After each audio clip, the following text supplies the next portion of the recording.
कैसे हैं आप लोग? आशा और उम्मीद करते होंगे कि बड़े ही अच्छे और जानदार शानदार तरीके से होंगे। और इस जो भी एसएससी जीडी का एग्ज़ाम आप लोगों के समक्ष या सामने दिखाई दे रहा है, उसका भरपूर आनंद आप लोग ले रहे होंगे पढ़ाई के माध्यम से। और आज के डेट में कोई भी नौकरी हो, एसएससी जीडी हुई, रेलवे हुआ, यूपी SSS के थ्रू हुआ, जो भी नौकरियां हमें लेना है या आपको लेना है, तो इसमें बहुत ही सुदृढ़ तरीके से अपनी पूरी ताकत, अपनी पूरी मेहनत, अपनी पूरा लक्ष्य को एकदम झोंक दीजिए, ताकि बिल्कुल जिस चीज़ को आपको लेना है उस पर बिल्कुल फोकस बना दीजिए, ताकि वह चीज़ हमें प्राप्त हो। तो दोस्तों, इस समय जो आपका सेशन जो चल रहा है एसएससी जीडी का चल रहा है, एसएससी जीडी पे इतना फोकस बनाए कि एक सीट आपका कंफर्म हो जाए।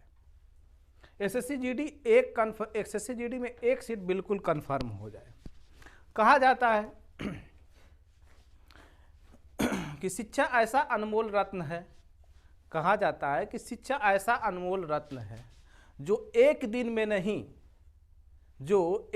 नहीं लेकिन एक दिन जिंदगी आपकी अवश्य बदल देगी। तो मित्रों, शिक्षा ही ऐसा एक चाबी है जो कि आपकी जिंदगी एक दिन में तो नहीं लेकिन एक दिन अवश्य खोल देगी, यानी अवश्य बदल देगी। अब हम आते हैं एसएससी जीडी के, यह जो सेशन है वह हिंदी का बिल्कुल आपको प्रीवियस ईयर क्वेश्चन मिलेगा और बहुत ही जानदार शानदार तरीके से तैयार किया हुआ है। और इस वीडियो को ज़्यादा से ज़्यादा आप शेयर करें, लाइक करें। आइए पहले क्वेश्चन की तरफ चलते हैं। पहला क्वेश्चन हमारा है, वर्तनी संबंधित सही शब्द पहचानिए। क्या कह रहा है कि वर्तनी संबंधित सही शब्द पहचानना है।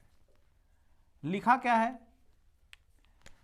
ए में लिखा है अभिनेता, बी में लिखा है अवनति, सी में लिखा है उन्नति, डी में लिखा है पूर्ति। करना क्या है? इसे सही शब्द को पहचानना। क्या कह रहा है? सही शब्द इसमें है कौन सा? ए, बी, सी और डी, इसमें सही शब्द कौन सा है, इसको पहचानना है।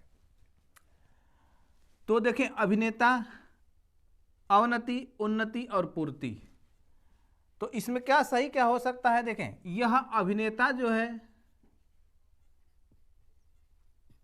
अभिनेता, इसको इस तरह से लिखते हैं। अब यह अवनति, इसको ऐसे लिखते हैं। और ये क्या है? उन्नति, इसको इस प्रकार लिखते हैं। यानी यहाँ पे सही शब्द चुनने के लिए कह रहा है, तो क्या होगा हमारा? ऑप्शन नंबर डी, डी बिल्कुल सही। पूर्ति यानी बिल्कुल सही लिखा हुआ है, तो कौन सा ऑप्शन होगा? डी ऑप्शन बिल्कुल सही, आपका पूर्ति बिल्कुल सही होगा। क्वेश्चन क्या कह रहा है? वर्तनी शुद्ध बताइए। यहाँ पे भी वर्तनी शुद्ध था और दूसरा क्वेश्चन भी वर्तनी शुद्ध ही है कि वर्तनी शुद्ध बताइए। ए में लिखा है पूज्य, बी में लिखा है परीक्षण, सी में लिखा है प्राण, डी में लिखा है परीक्षा। इसमें कौन सा शुद्ध होगा इसको देखना है। तो यहाँ पे देखें, जो पूज्य है, यहाँ पे बड़ा ऊ और पूज्य ये होता है, ये पूज्य बिल्कुल सही होता है। लेकिन यहाँ पे क्या कह रहा है कि शुद्ध वर्तनी बताना है। परीक्षण, ये भी परीक्षण गलत लिखा हो, परीक्षण ऐसे लिखा जाता है। और प्राण नहीं होता, यह क्या होता है? प्राण होता है। यानी क्या होगा? डी नंबर आपका बिल्कुल सही होगा। यानी वर्तनी जो शुद्ध बताना है, शुद्ध वर्तनी में क्या होगा? डी नंबर आपका सही होगा, नहीं परीक्षा बिल्कुल सही होगा। अब अगले क्वेश्चन पे आते हैं। अगला क्वेश्चन हमारा क्या दिया हुआ है कि आशीर्वाद की शुद्ध वर्तनी। इसमें भी क्या करना है? शुद्ध वर्तनी बताना है कि आखिर शुद्ध वर्तनी इसका होगा कौन? ए, बी, सी और डी दिया है। यहां पे देखिए आशीर्वाद लिखा हुआ है, इस पे क्या है? इस 100 पे र लगा दिया, इसलिए गलत हुआ। आशीर्वाद यहां पे व पे र रहना ही चाहिए, बिल्कुल ये सही होगा। इस पे 2 पे र लगा, ये गलत, इस पे भी गलत। यानी इसमें क्या होगा? आशीर्वाद में क्या होगा? व पे आधा र रहता, इसलिए यह क्या होगा? आपका आशीर्वाद बिल्कुल सही होगा। अगला क्वेश्चन देखते हैं। दिया है कि दिए गए वाक्य के किस भाग में क्या है? त्रुटि है, यानी गलती है। दिए गए वाक्य के किस भाग में क्या करना है? त्रुटि देखना है, यानी गलत देखना है कि गलत है कौन सा। लिखा है वस्तुओं की कीमतें बढ़ रही हैं। इसकी कीमतें, वस्तुओं की कीमतें बढ़ रही हैं। वस्तुओं की कीमतें बढ़ रही हैं। तो ऑप्शन नंबर 1 वस्तुएं, बी बढ़, सी रही है और डी कीमतें। तो इसमें कौन सा वस्तुएं, देखिए वस्तुएं जो लिखा जाता है वस्तुओं, यह क्या छोटा ऊ की मात्रा, यानी ये वाला आपका क्या गलत होगा। वस्तुएं यहाँ पे लिखा है, बड़ा ऊ नहीं होना चाहिए, छोटा होना चाहिए। इसलिए क्या यहाँ पे पूछ क्या रहा है, कहा क्या रहा है कि त्रुटि होनी चाहिए, त्रुटि है। तो त्रुटि किसमें है, यह ए वाले ऑप्शन में, यानी ये क्या होगा आपका बिल्कुल ए वाला ऑप्शन बिल्कुल सही होगा। अगला क्वेश्चन क्या कह रहा है, कह रहा है कि नींद उड़ जाना, इस वाक्य इस मुहावरे को उचित अर्थ बताना है। क्या कह रहा है कि नींद उड़ जाना, इस मुहावरे का उचित अर्थ कौन सा होगा या क्या होगा। देखिए नींद उड़ जाना, एसएससी जीडी जो लिखा हुआ है, यह आज क्या है 23 दिसंबर है, पेपर आपका जनवरी से शुरू होगा। यानी एसएससी जीडी के जितने भी अभ्यर्थी हैं वह क्या जनवरी का इंतजार कर रहे हैं कि जनवरी से ही तो शुरू होगा। अब क्या उन लोगों को क्या ऐसा लग रहा है कि नींद उड़ गई है, यानी क्या केवल इस पे फोकस है, किस पे, एसएससी जीडी पे फोकस है कि एसएससी जीडी का एग्जाम कब होगा, और इस पे ही बिल्कुल लगे हुए हैं कि एसएससी जीडी का एग्जाम हमें निकालना है और बिल्कुल फोकस करके आपको निकालना ही है। तो नींद उड़ जाना यानी जरा भी नींद न आना, क्या होगा, जरा भी नींद न आना। यह पहला क्वेश्चन, इसका पहला ऑप्शन जो इसका सही होगा। नींद उचाट करना ये गलत, अत्यंत शयन करना ये भी गलत, और नींद जाती रहना ये भी गलत। नींद उड़ जाना यानी क्या है, बिल्कुल इसको फोकस बना, इसी के ऊपर क्या है, पढ़ाई लिखाई सब कुछ करना, यानी क्या नींद उड़ जाना, जरा भी नींद न आना। अगला क्वेश्चन हम देखते हैं क्या लिखा हुआ। आइए अगले क्वेश्चन पे चलते हैं। क्वेश्चन दिया है कि दिए गए वाक्य में रेखांकित अंश को प्रतिस्थापित करने के लिए उचित विकल्प का चयन करें। रेखांकित को प्रतिस्थापित करने के लिए उचित विकल्प का चयन करना है। दिया क्या है, लोग बड़ी मात्रा में जमा हो गए, लोग बड़ी मात्रा में जमा हो गए। ऑप्शन दिया है संख्या, भीड़ या जनसंख्या या फिर ढेर। यानी ए में संख्या दिया है, बी में भीड़, सी में जनसंख्या और डी में ढेर। अब इसको क्या करना है कि लोग बड़ी संख्या यानी लोग बड़ी मात्रा में जमा हो गए, तो यह क्या होगा, यहाँ रेखांकित में ही तो लोग बड़ी मात्रा में जमा हो गए, तो मात्रा के ही स्थान पे हमें भरना क्या है, तो लोग बड़ी संख्या में जमा हो गए, ना कि भीड़ तो होगा ही नहीं, लोग बड़ी भीड़ में जमा हो गए ये नहीं, लोग बड़ी जनसंख्या में ये भी नहीं, लोग बड़ी ढेर में ये भी नहीं। यानी क्या होगा, यह संख्या होगा कि लोग बड़ी संख्या में जमा हो गए। अगले क्वेश्चन पे आते हैं। अगला क्वेश्चन हमारा दिया हुआ है कि वाणी का डिटेक्टर किसे कहा जाता है। तो ऑप्शन है तुलसीदास, सूरदास, मलिक मोहम्मद जायसी जी और कबीरदास। तो वाणी का डिटेक्टर जो कहा जाता है वह है कबीरदास जी महाराज। कौन है, कबीरदास जी हैं, कबीरदास। अगले क्वेश्चन पे चलते हैं। अगला क्वेश्चन हमारा है रिक्त स्थानों की पूर्ति करें। दिया है अध्यापक को अध्यापन कार्य में डैश डैश होना चाहिए। पहला ऑप्शन है निपुण, दूसरा है प्रवीण, तीसरा है परमवीर, चौथा है दक्ष। तो अध्यापक को अध्यापन कार्य में क्या होना चाहिए, निपुण होना चाहिए।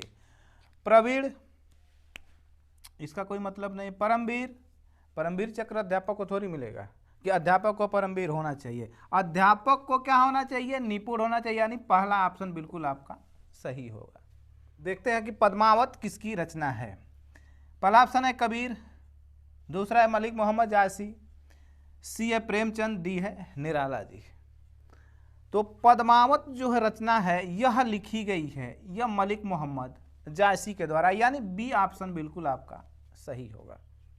अगला क्वेश्चन है ठीक परिणाम देने वाला, यानी ठीक परिणाम देने वाला वाक्यांश के लिए उपयुक्त शब्द होगा।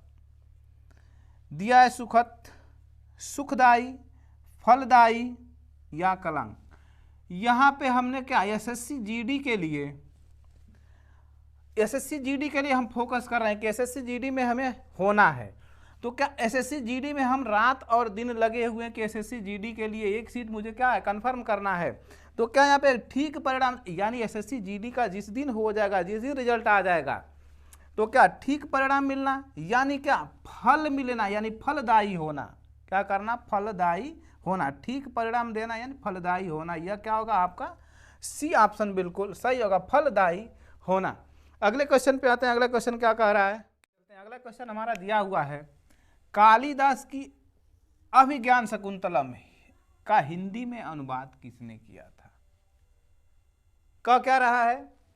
कालिदास द्वारा लिखी गई अभिज्ञान शकुंतलम जो लिखी गई थी कालिदास के द्वारा, इसको हिंदी में अनुवाद किसने किया था? तो अभिज्ञान शकुंतलम जो है यह क्या है? कालिदास के द्वारा लिखित क्या है? यह एक नाटक है। यह भी पूछता है कि कालिदास द्वारा लिखित अभिज्ञान शकुंतलम हिंदी में अनुवाद किसने किया था? सबसे पहला क्वेश्चन यह कि हिंदी में अनुवाद किसने किया था? तो यह हिंदी में अनुवाद करने के लिए वह सदासुखलाल जी, बी तुलसीदास, सी राजा शिव प्रसाद और डी है राजा लक्ष्मण सिंह। तो हिंदी में जो अनुवाद किया था वह है राजा लक्ष्मण सिंह जी। दूसरा क्वेश्चन यह पूछता है कि अभिज्ञान शकुंतलम क्या है? तो यह है क्या? नाटक है। क्या है? यह नाटक है। अभिज्ञान शकुंतलम क्या है? नाटक है। यहां पे तो पूछ दिया कि हिंदी में अनुवाद किसने किया, तो आपने बताया क्या कि राजा लक्ष्मण सिंह ने किया था। अगर यह पूछे, यह भी पूछ सकता है कि अंग्रेजी में अनुवाद किसने किया था, कि अंग्रेजी में अनुवाद किस, तो यह है विलियम जोन्स। विलियम जोन्स क्या कौन है? William Jones. अब एक क्वेश्चन और बनता है। यहां तो हमने बता दिया कि हिंदी में अनुवाद राजा लक्ष्मण जी ने किया था, और इसका अभिज्ञान शकुंतलम का जो अनुवाद अंग्रेजी में जो था वह कौन किया था? विलियम जोन्स ने किया था। और एक क्वेश्चन यहां से और बनता है। कौन सा क्वेश्चन बनता है? कि कालिदास जी को क्या? कालिदास जी को शेक्सपियर किसने कहा था?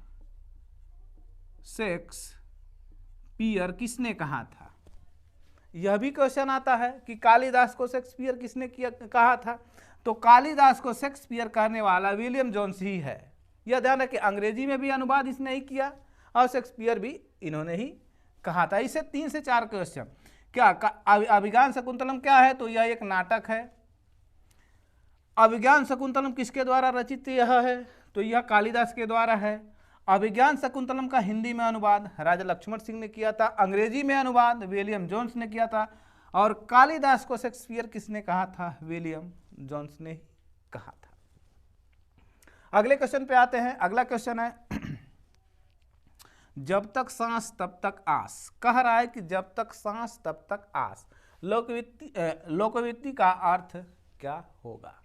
तो देखिए, जब तक सांस तब तक आस, तो यह होगा आशा जीवन पर्यंत बनी रहती है, मतलब उम्मीद जो है वह जीवन भर बनी रहती है। इसलिए क्या होगा? यह पहला क्वेश्चन आपका बिल्कुल सही होगा, यानी पहला ऑप्शन बिल्कुल आपका सही होगा कि आशा जीवन पर्यंत बनी रहती है, मतलब उम्मीद जो है जीवन में पूरे जीवन भर बनी रहती है। क्या? आशा। तो यह क्या होगा? पहला क्वेश्चन आपका बिल्कुल सही है, यानी ये वाला ऑप्शन आपका बिल्कुल सही होगा। अगले क्वेश्चन की तरफ आते हैं। कह रहा है कि अनेक शब्दों के लिए एक उचित शब्द का चयन कीजिए। क्या कह रहा है? एक उचित शब्द का चयन कीजिए। कह रहा है कि विदेश का या विदेश में होने वाला यानी विदेश का या विदेश में होने वाला को एक शब्द में क्या कहते हैं? क्या कह रहा है? विदेश का या विदेश में होने वाले, इसको एक शब्द में क्या कहते हैं? यहां कह रहा है कि एक उचित शब्द का चयन कीजिए, एक उचित शब्द छांटिए या बताइए। तो वह कहा जाता है, यह क्या है? वैदेशिक कहा जाता है। इसको क्या? या डी वाला ऑप्शन बिल्कुल सही होगा। सेशन का यह लास्ट क्वेश्चन रहेगा हमारा, और बहुत ही जानदार शानदार तरीके से यहाँ पे लास्ट क्वेश्चन लिया गया है। कह क्या रहा है कि बुंदेलहर वालों के मुंह हमने सुनी कहानी थी और खूब लड़ी मर्दानी हो तो झांसी वाली रानी थी। पूछ क्या कह क्या रहा है कि इसके रचयिता कौन है? क्या? बुंदेलहर वालों के मुंह हमने सुनी कहानी थी और खूब लड़ी मर्दानी हो तो झांसी वाली रानी थी। इसके क्या कह रहे हैं? रचयिता कौन है? नहीं, पहला है सत्यनारायण पांडे जी, दूसरा है दिनकर जी, तीसरा है सुभद्रा कुमारी चौहान जी और चौथा है महादेवी वर्मा जी। तो इसके जो रचयिता हैं, क्या कहा है कि इसके जो रचयिता बुंदेलहर वालों के मुंह हमने सुनी कहानी थी, खूब लड़ी मर्दानी हो तो झांसी वाली रानी थी, इसके जो रचयिता हैं वो कौन है? सुभद्रा कुमारी चौहान जी हैं। दोस्तों ज़्यादा से ज़्यादा लाइक करें, शेयर करें, कमेंट करें और सब्सक्राइब करना ना भूलें। इसी के साथ जय हिंद, जय भारत।